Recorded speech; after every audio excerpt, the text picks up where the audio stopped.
In early 2010, the founder of OceanGate, Stockton Rush, conceived the idea of creating a deep-sea vehicle with a crew to explore the remains of the Titanic.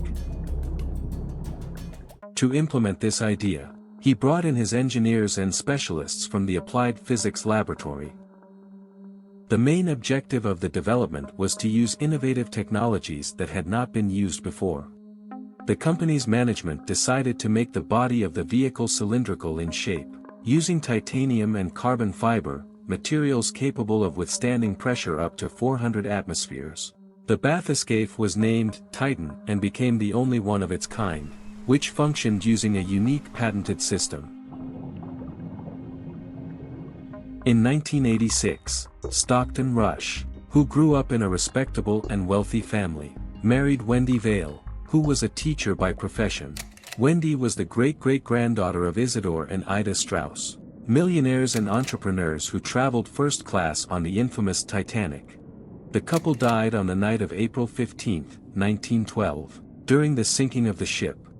23 years later, in 2009, Stockton Rush founded OceanGate in Washington state.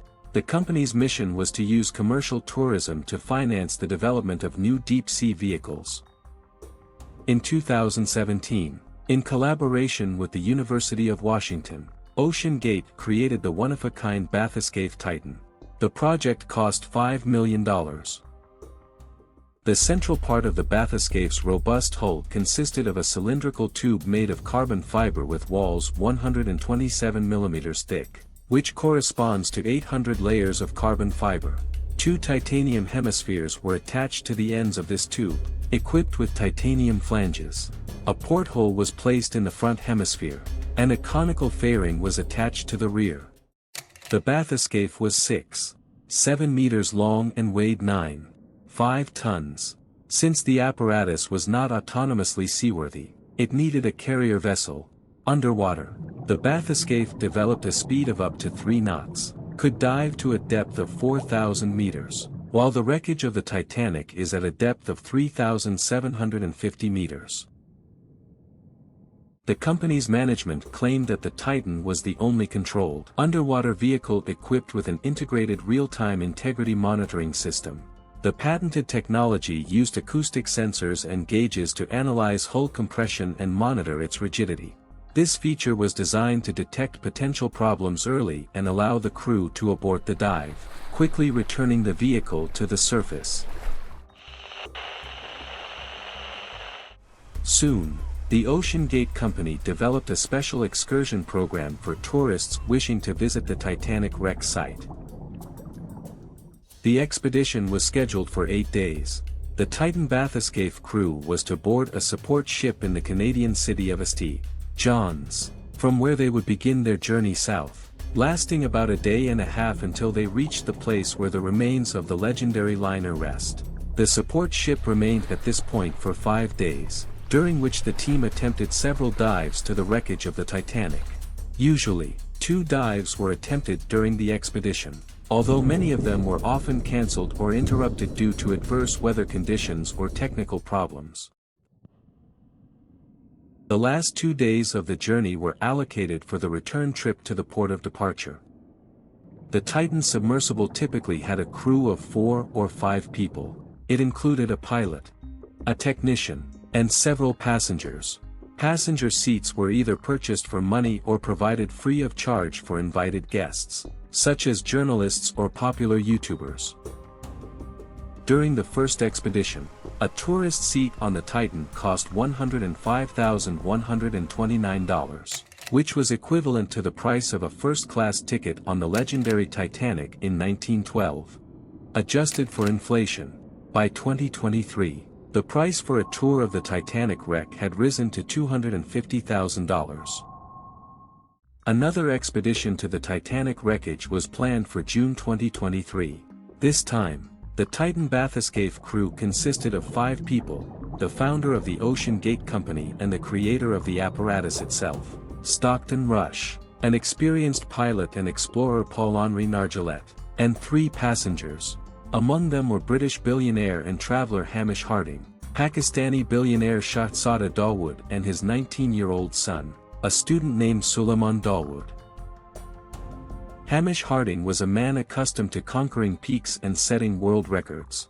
In 2019, he flew around the world via the North and South Poles, setting a record for the fastest flight.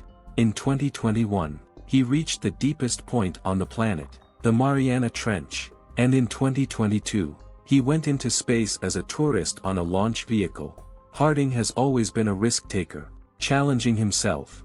He was particularly fascinated by the history of the Titanic, and when the opportunity to explore the wreckage of the legendary ship presented itself, he couldn't pass it up. In 2012, Shahzada became fascinated with the story of the legendary ship after visiting an exhibition of artifacts recovered from the Titanic. He had originally planned to dive with his wife Christine, but the pandemic forced them to postpone their trip. The couple later decided to send their son Suleiman, who was old enough for the adventure, on the dive. The family was confident in the safety of the expedition. Stockton Rush, the director of OceanGate, personally met them in London with his wife Wendy to discuss the design of the submersible in detail. Rush assured them that diving on the Titan would be even safer than crossing the road. The journey on the Titan for a 5-man crew to the wreck of the Titanic was planned to last approximately 8 hours and included 3 stages. 2.5 hours to descend to the ship, 3 hours to explore the wreck, and another 2.5 hours to ascend to the surface. In case of unforeseen circumstances, the oxygen supply on board was calculated for 96 hours. Most of the dive takes place in complete darkness, to save battery power. The bathyscape's external floodlights will be turned on only at the bottom, and on board, only computer screens will provide light. On the eve of the dive, Hamish Harding posted 4 photos on social media, which showed the bathyscape itself and a small flag on which the expedition members left their signatures. Before the launch, technicians sealed the hatch of the bathyscape by screwing the valve from the outside, which meant that it could only be opened from the outside. At about 9 a.m., the Titan began its descent and soon disappeared under the surface of the Atlantic, descending at a speed of about 25 meters per minute so that the passengers felt as comfortable as possible.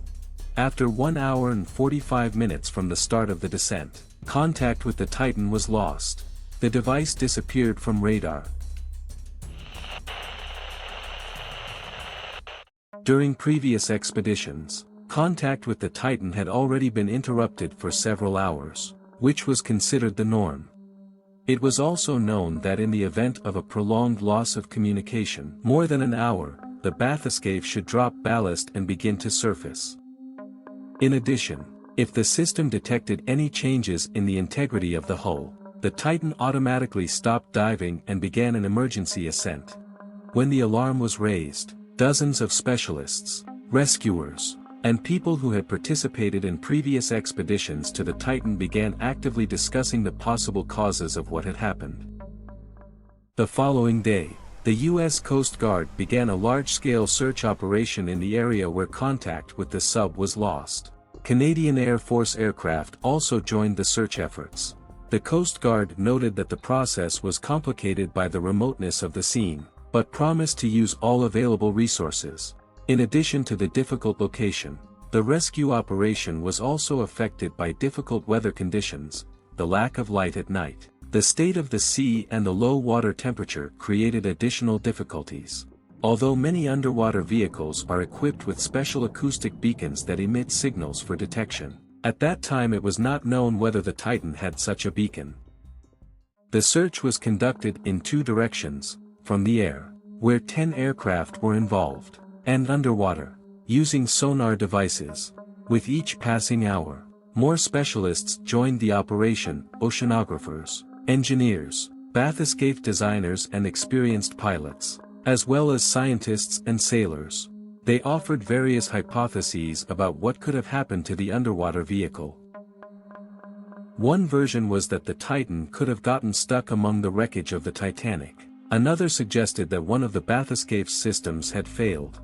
Despite many concerns, there was still hope that the apparatus had suffered an unexpected breakdown, but all crew members were alive and awaiting help. As the operation progressed, all rescue services received data that the oxygen supply in the bathyscaphe would last for a maximum of 4 days. And the air was expected to run out on the morning of June 22. Taking this factor into account, the rescuers hurried, carefully planning each stage of the operation, because they needed not only to find the Titan, but also to free the passengers as soon as possible after finding the apparatus. According to internal data, during the search for the underwater vehicle, the sonar of the Canadian vessel recorded sounds resembling knocking. The U.S. Coast Guard officially confirmed the presence of these sounds, but noted that attempts to determine their source were unsuccessful. Representatives of the U.S. Coast Guard said that they are treating the disappearance of the Titan as a search and rescue operation, and not as a recovery of debris. Unfortunately, the search did not yield positive results and the day came when the oxygen supplies on board the Titan ran out. The rescue operation moved to the search phase, given the high probability of the crew's death. The U.S. Coast Guard reported that fragments of the Titan were found with the help of an underwater remotely operated vehicle. Some of them were approximately 500 meters from the bow of the Titanic at a depth of 3,750 meters. OceanGate, a company whose founder was on board the Titan, declared all 5 crew members dead. On June 23, government agencies in Canada and the United States announced an investigation into the incident.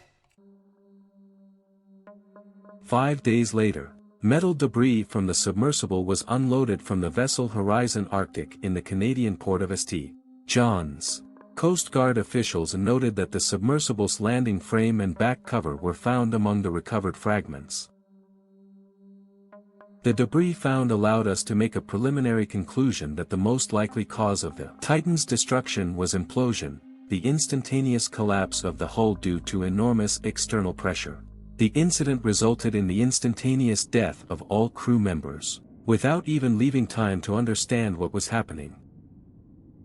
Since the Titan was diving in international waters, it was not subject to any mandatory safety regulations. The submersible was not certified as a seaworthy vessel by any regulatory agency or third party. All passengers diving on the Titan signed a waiver confirming that it was an experimental vessel and its use could lead to injury or even death. The waiver mentioned the word death 3 times on the first page. A 2019 article described Stockton Rush as a bold inventor. Rush argued that a 1993 U.S. law does not require putting safety above commercial innovation unless absolutely necessary. In 2018, OceanGate's Director of Marine Operations David Lockridge prepared a report expressing serious concerns about the safety of the Titan. He insisted on having the submersible evaluated and certified by a marine agency, but the company's management refused to do so, citing unwillingness to incur additional costs. Lockridge also pointed out that the Titan's forward porthole was only certified for a depth of 1,300 meters, which was only a third of what was needed to descend to the Titanic. In the same 2018, about 38 experts sent a letter of criticism to the company.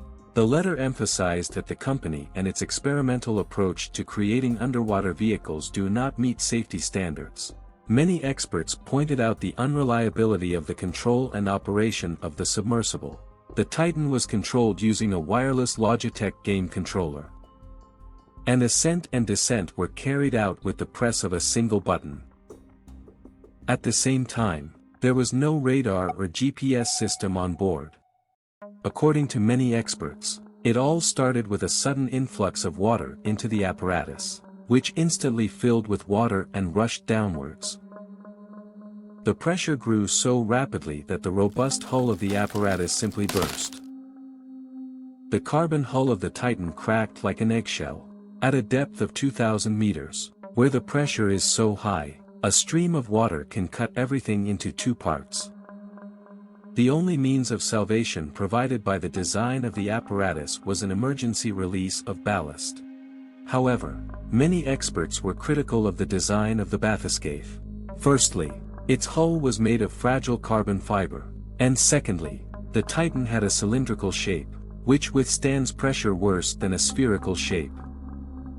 Most experts believe that the destruction of the hull could have been caused by microscopic cracks that formed during repeated dives to great depths. These cracks remained unnoticeable, but at a critical moment they began to rapidly increase.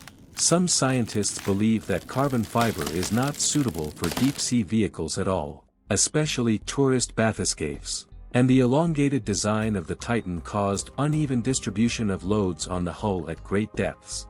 77-year-old submariner and explorer Paul-Henri Narshull, who controlled the bathyscaphe Titan, was a leading expert in studying the wreckage of the Titanic.